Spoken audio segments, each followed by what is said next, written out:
sertifikat di laut atau laut di sertifikat, ini narasi sesat. Itu awalnya ada tanah warga yang mengalami abrasi. Tadi saya juga datang ke Pohon, terus masuk kemana? Karangserang, orang yang punya tanah 92 hektar itu menunjukkan dulu di situ tanahnya, ada saksi warga juga.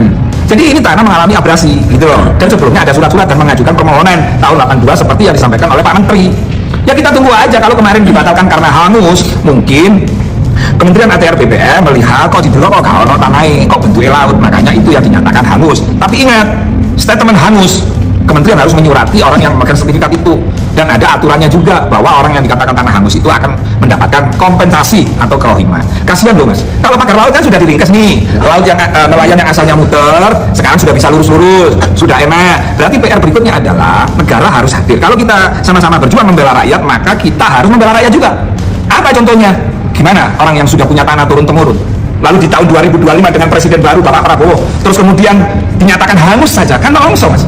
Ini ribuan orang di Indonesia yang punya sertifikat, yang punya tanah dan mengalami abrasi. Di Semarang dapat kompensasi, dapat ganti rugi. Begitu loh mas. Jadi, buktinya apa saat tanahnya warga bukan laut? Apakah mereka? Lah kan Pak Menteri sudah nyampaikan membatalkan sertifikat karena dianggap musnah. Berarti kan memang ada dasar, ada alasnya gitu loh mas. Itu laut di sertifikat, kalau laut di sertifikat itu ya nggak boleh, nggak ada. Ada surat contoh ya Pak Hendra yang punya semua, SPPT-nya. Oke kawan, jumpa lagi dengan Toro Channel ya. Jangan lupa subscribe-nya, like-nya ya. Sebelumnya, assalamualaikum warahmatullahi wabarakatuh. Allahumma sholli ala sayyidina Muhammad wa ala ali sayyidina Muhammad. Bismillahirrahmanirrahim. Oke kawan, kali ini ya tema kita ya langsung aja menuju ke seorang bagi saya dan bagi masyarakat Banten adalah pengkhianat bangsa ya, yaitu Gus Rofi Muklis ya, mendadak menjadi sorotan publik setelah pasang badan untuk seorang penjajah ya, untuk 9 naga Taipan dan pengembang properti ya yang bernama Ahwan ya. Jadi si Gus Rofi ini pasang badan ya demi cuan, demi Ahwan ya. Ketua Umum BKN ya Rofi Muklis merupakan pengadvokasi ya masalah proyek Pantai Indah Kapuk ya, termasuk kasus pagar laut. Lantas siapa dia? Dirangkum dari sumber yang terpercaya. Berikut profil Rofi Muklis yang pasang badan ya buat Ahwan, buat demi cuan dari Ahwan dan PIK 2 di kasus pagar laut ya. Untuk profilnya tidak perlu saya sebutkan karena terlalu bertele-tele. Dia adalah seorang pedagang kuliner di Jawa Timur, yaitu Kediri ya. Dan di sini dia porsinya sebagai pengacara, yaitu pengacara pencari cuan besar dari Ahwan 9 naga ya. Jadi dia membela mati-matian, dia membela pasang badan ya, demi viral dan demi cuan dari Ahwan ya. Jadi oleh masyarakat Banten dan saya sendiri mengatakan bahwa dia dianggap sebagai pengkhianat rakyat kecil, pengkhianat bangsa dan negara, dan mengizinkan kedaulatan Republik Indonesia dari laut dan darat dijajah oleh Taipan 9 naga ya. Selanjutnya langsung saja kita simak ya, daripada berlama-lama nanti Anda bosan. Tapi jangan lupa like-nya dan subscribe-nya bosku ya. Kebaikan kita atau manfaat untuk orang lain. Nah, PIK 1 PIK 2 itu sampai detik ini berdasarkan laporan dari manajemen PIK sudah 165.000 tenaga kerja. Dan PIK 2 itu pembayar pajak terbesar senilai 50 triliun yang disampaikan oleh Presiden Direktur Agung Sedayu. 50 triliun mas untuk negara. Jadi kalau ada orang ngomong PIK 1, PIK 2 negara dalam negara, ini patut dipertanyakan ini.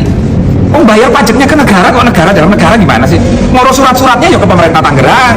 Kalau berkaitan dengan polisi, ya dengan kepolisian Indonesia. Jadi isu-isu sesat semacam ini saya berharap teman-teman media untuk hadir mengedukasi. Karena mencari duit triliunan, terus mencari orang yang pinter menata, itu nggak gampang di Indonesia itu, gitu. Tapi yang menarik di sini Gus, dari beberapa pihak atau netizen juga menyebut kalau Gus ini bagian dari buzzernya Agung. Gimana nih? Begini, saya dituduh, jangankan dituduh buzzer, dituduh antek, dituduh jongosnya Pak Agung, saya terima. Kenapa? Pak Agung orang baik kok. Apa karena dia etnis tertentu, etnis Tionghoa lalu kita benci? Saya tanya nih, orang Cina, orang Arab, orang Jawa, orang Medan, orang Aceh, siapa sih yang menciptakan itu? Siapa yang menciptakan? Allah, kan begitu. Nah sekarang netizen itu berbuat apa untuk negara ini? Kalau Pak Agung kan jelas Pak, bangunannya jelas, bayar pajaknya jelas, menciptakan lapangan kerja juga jelas gitu loh. Saya senang kalau dituduh membela Pak Agung misalnya, tapi saya tidak membela membabi buta gitu loh mas. Termasuk diisukan merampas tanah rakyat, menggusur tanah warga, menggusur puluhan masjid, ratusan masjid. Ketika ditanya mana datanya orang yang dirampas tanahnya, mana datanya masjid yang dirobohkan, mana, nggak ada, hanya fitnah-fitnah aja gitu loh. Gus, saat ini kan kayu-kayu sudah di Bambu sendiri kan sudah diangkat ya. Gimana Gus menanggapi terkait itu? Iya, kalau urusan pagar laut itu kan urusannya Kementerian KKP. Menteri juga menyampaikan orang yang memasang pagar bambu kena denda. Berapa dendanya? 18 juta. Nah, itu per kilometer. Nah, itu wewenangnya KKP, Mas. Karena sampai tanya saya, siapa Gus yang masang? Siapa Gus yang ngasih duit? Siapa Gus yang membiayai? Loh, saya bukan orang KKP kok. Ya silakan KKP untuk mengumumkan, semakin cepat semakin baik, biar tidak menimbulkan fitnah dan gaduh gitu loh. Satu. Sekarang masalah HGB. Sertifikat di laut atau laut di sertifikat, ini narasi sesat. Itu awalnya ada tanah warga yang mengalami abrasi. Tadi saya juga datang ke Kohot, terus masuk kemana? Karangserang, orang yang punya tanah 92 hektar itu menunjukkan dulu di situ tanahnya, ada saksi warga juga. Jadi ini tanah mengalami abrasi gitu loh. Dan sebelumnya ada surat-surat dan mengajukan permohonan tahun 82 seperti yang disampaikan oleh Pak Menteri.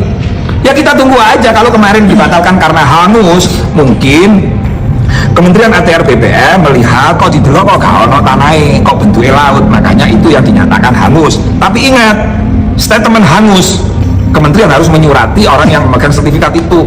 Dan ada aturannya juga bahwa orang yang dikatakan tanah hangus itu akan mendapatkan kompensasi atau kerohiman. Kasihan loh Mas, kalau pagar laut kan sudah diringkes nih, laut yang nelayan yang asalnya muter sekarang sudah bisa lurus-lurus, sudah enak. Berarti PR berikutnya adalah negara harus hadir. Kalau kita sama-sama berjuang membela rakyat, maka kita harus membela rakyat juga. Apa contohnya? Gimana orang yang sudah punya tanah turun-temurun, lalu di tahun 2025 dengan presiden baru Bapak Prabowo, terus kemudian dinyatakan hangus saja, kan nongso Mas. Ini ribuan orang loh di Indonesia yang punya sertifikat, yang punya tanah dan mengalami abrasi. Di Semarang dapat kompensasi, dapat ganti rugi. Begitu loh Mas. Jadi, Ya, buktinya apa Gus? Artinya tanahnya warga bukan laut. Apakah mereka? lah kan Pak Menteri sudah nyampaikan membatalkan sertifikat karena dianggap musnah. 50. Berarti kan memang ada dasar, ada alasnya gitu loh Mas. Itu laut di sertifikat. Kalau laut di sertifikat itu ya nggak boleh, nggak ada. Ada surat contoh ya Pak Hendra yang punya semua. SPPT-nya 80 hektar. Terus sertifikatnya, ada sertifikatnya juga, nggak tahu berapa hektar. Terus AJB-nya dia juga ada. Tadi juga saya cek. Itu tak cerita nih Mas ya, ini penting. Pak Hendra itu datang ke Rawon dengan membawa dokumen. Karena dia tahu dari media televisi atau YouTube-nya teman-teman, kan saya pernah ngomong, kalau ada tanah warga yang dirampas atau yang digusur, monggo datang ke BKN di Lebak Bulus Raya. Kan saya tahu sendiri kan kantor saya kan. Nah ternyata orang ini datang diantar orang. Nah begitu datang diantar orang, dia nawarkan itu SPPT, ditunjukkan semua, nanti ada dokumennya. Gus, ini masuk plotting Gus, pik, katanya begitu. Oh iya, kata saya panjenengan, ya ada lah pokok informasi. Tadi saya minta tolong Gus, karena sampean kan kenal sama orang pik. Ya saya nggak mau bohong, ini orang susah. Saya telepon tuh pihak pik. Saya telepon pihak pik, coba Gus difoto surat-suratnya, SPPT-nya, sertifikatnya, AJB-nya, tak foto semua. Begitu tak foto, tak kirim. Nah pihak pik ngomong, Gus kami mau membeli dengan catatan tidak berbau air. Bingung saya, maksudnya sawah, sungai, pokoknya tidak berbau air laut. Oh iya, tak sampaikan lah ke Pak Hendra itu. Pak Hendra mohon maaf, ini ada WA dari pihak pik, langsung jawab. Jadi pihak pik nggak mau beli kalau itu berbentuk air laut. Nah dapat 2 jam dapat keputusan. Setelah dicek, Gus itu tanahnya yang 90 hektar itu bentuknya laut, jadi kami tidak mau beli. Mas ini dikasih harga murah sama Pak Hendra, yang penting dibeli buat dia nggak tahu waris atau apa.